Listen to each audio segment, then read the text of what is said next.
សួស្តីអ្នកទាំងអស់គ្នាអញ្ចឹងស្វាគមន៍មកកាន់ Advanced Excel នៅក្នុងវីដេអូនេះខ្ញុំនឹងបង្ហាញអ្នកទាំងអស់គ្នាក៏ដូចជារំលឹកឡើងវិញនៅមេរៀន Excel មួយចំនួនប៉ុន្តែខ្ញុំមិនលម្អិតដល់ការបិទការបើកការ save អីឡើងវិញទេខ្ញុំគិតថាអ្នកទាំងអស់គ្នាដឹងហើយខ្ញុំបង្ហាញតែអំពីចំណុចសំខាន់មួយចំនួនដែលយើងត្រូវការប្រើប្រាស់នៅក្នុងAdvanced Excel តែប៉ុណ្ណោះបាទអញ្ចឹងជាទូទៅគឺ Excel របស់យើងបើកមកភ្លាមនៅលើ menu bar នេះគឺមិនមាន developer tab ទេហើយ developer tab វាជាចំណុចសំខាន់មួយនៅក្នុងការបង្កើត Visual Basic Application ក៏ដូចជាការបង្កើតប្រព័ន្ធសម្រាប់គ្រប់គ្រងទិន្នន័យនៅក្នុង Excel បាទអញ្ចឹងយើងត្រូវទៅបើកវាសិនប៉ុន្តែមុននឹងទៅបើកវាខ្ញុំចង់បង្ហាញអ្នកនរគ្នាឲ្យស្គាល់ពីកន្លែងសំខាន់មួយចំនួនដូចជាទី1គឺតកតងនឹង menu bar នៅខាងលើនេះគេហៅថា menu bar អ្នកនរគ្នាឃើញវាមានមួយជួរហ្នឹងអញ្ចឹង menu bar វាមានច្រើនមួយនេះគេហៅថា tab មួយជួរនេះគឺ menu bar ចុចទៅលើ menu មួយហ្នឹងគេហៅថា tab ហើយនៅក្នុង tab នីមួយដែលមានមុខងារវាតូចនេះគេហៅថា ribbon បាទអញ្ចឹងបន្ទាប់ពី menu bar បន្ទាប់ពី ribbon ហើយគឺមានកន្លែងសំខាន់មួយទៀតនេះកន្លែងនេះគេហៅថា formula bar អញ្ចឹង formula bar ហ្នឹងគឺវានឹងបង្ហាញរាល់ទិន្នន័យរាល់ព័ត៌មានដែលយើងបានបញ្ចូលទៅក្នុង cell អញ្ចឹងមួយនេះគេហៅថា cell អញ្ចឹងដូចមិនដេចដែលហៅថា cell វាគឺជាកន្លែងមួយដែលកើតឡើងពីចំណុចប្រសពគ្នារវាងជួរឈរដែលយើងហៅថា column តាំងដោយអក្សរ A B C D ជាប្រសពជាមួយនឹងជួរដេកដែលតាំងដោយតួលេខនេះអញ្ចឹងកន្លែងដែលវាប្រសពគ្នានេះគេហៅថា cell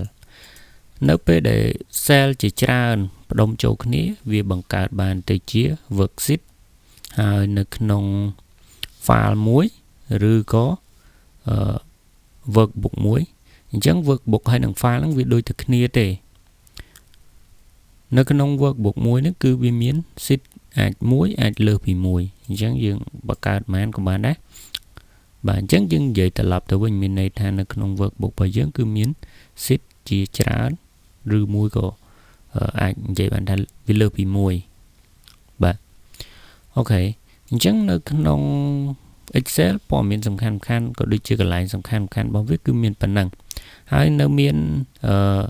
ចំណុចសំខាន់អីទៀតដែលយើងត្រូវទៅចងចាំគឺយើងត្រូវតែចេះអំពីរូបមន្តហើយរូបមន្តហ្នឹងមិនចាំបាច់តតែយើងចេះទាំងអស់ទេខ្ញុំនឹងបង្ហាញអំពីរូបមន្តមួយចំនួនដែលអ្នកនរគ្នាត្រូវការប្រើនៅក្នុងAdvanced Excel របស់យើងវាប្រើចាំបាច់បាទអញ្ចឹងទី1គឺលក្ខខណ្ឌ if វាពេញនិយមមែនតើវាគឺសម្រាប់កំណត់លក្ខខណ្ឌស្វែងរកលក្ខខណ្ឌគឺប្រើរូបមន្ត if ហើយនៅមានអីទៀតខ្ញុំអត់បង្ហាញបន្ថែមទេខ្ញុំគាត់តែចង់ឲ្យអ្នកនរគ្នាទៅស្វែងរកក៏ដូចជាស្វែងយល់បន្ថែមព្រោះនេះវាជា Advanced Excel ហើយវាជា Excel កម្រិតខ្ពស់ហើយអញ្ចឹងកលឹះបន្តិចហ្នឹងគាត់តែចង់ប្រាប់អ្នកនរគ្នាថាវាចាំបាច់ប៉ុន្តែខ្ញុំអត់លំអិតបន្ថែមទៅលើហ្នឹងទេឲ្យយើងទៅសិក្សាបន្ថែមខ្លួនឯងបាទមានអីទៀតគឺមាន if មួយមាន f if មួយអត់មាន f អញ្ចឹងអាហ្នឹងគឺលក្ខខណ្ឌក៏ខុសគ្នាដែរបាទអីទៀតដែលយើងត្រូវប្រើរូបមន្ត now រូបមន្ត year រូបមន្តអីទៀត average សើត្រូវប្រើហើយ average មានអីទៀត sum បាទអូខេ product នេះគឺសិតតែជារូបមន្តសំខាន់វាអាចនឹងប្រើនៅពេលប៉ុន្តែមិនមែនមានន័យថាត្រូវប្រើទាំងអស់ហ្នឹងទេអញ្ចឹង sum មាន sum if ហ្នឹងខុសគ្នាទៀតមាន sum ទៅទេមាន sum if មាន sum if មាន s ទៀត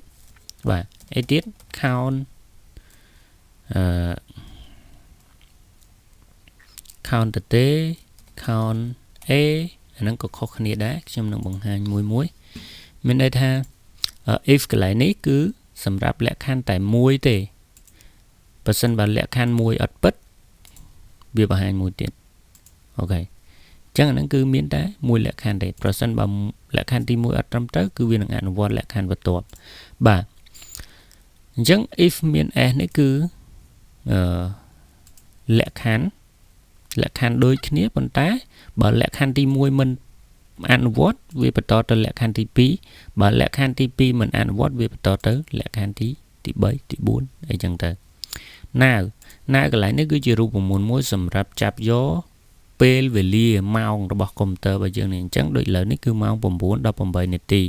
អញ្ចឹងប្រសិនបើខ្ញុំវាយរូបមន្ត now វានឹងចាប់យកពេលភ្លាមហ្នឹងឃើញទេអញ្ចឹងថ្ងៃទី20 ខែ 3 2025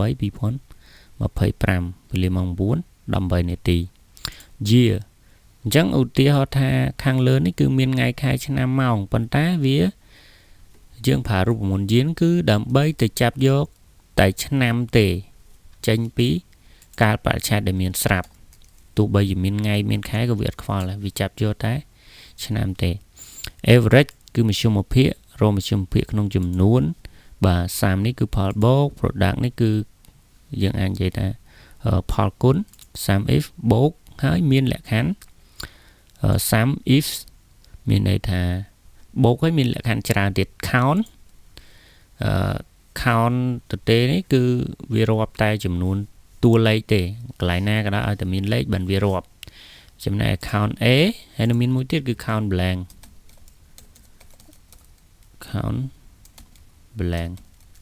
បាទអញ្ចឹង count ដូចគ្នានេះរាប់មានលេខបានរាប់ count A នេះឲ្យតែមានទិន្នន័យលេខក្តៅអក្សរក្តៅគឺវារាប់ហើយ count blank មានន័យថារាប់កន្លែងដែលអត់មានទិន្នន័យបាទនេះគឺជារូបមន្តមួយចំនួនដែលយើងត្រូវទៅសិក្សាស្វែងយល់បន្ថែមអ្នកនរគ្នាអាចទៅមើលវាបន្ថែមទៅហើយវានឹងត្រូវប្រើច្រើននៅក្នុងប្រើច្រើនឬតិចវាអាស្រ័យទៅលើប្រព័ន្ធដែលយើងបង្កើតទេ application ដែលយើងបង្កើតទេវាយើងបង្កើតសាមញ្ញធម្មតា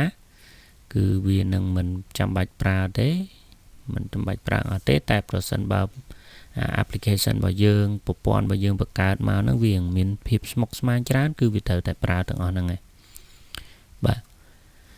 អញ្ចឹងនៅក្នុងវីដេអូ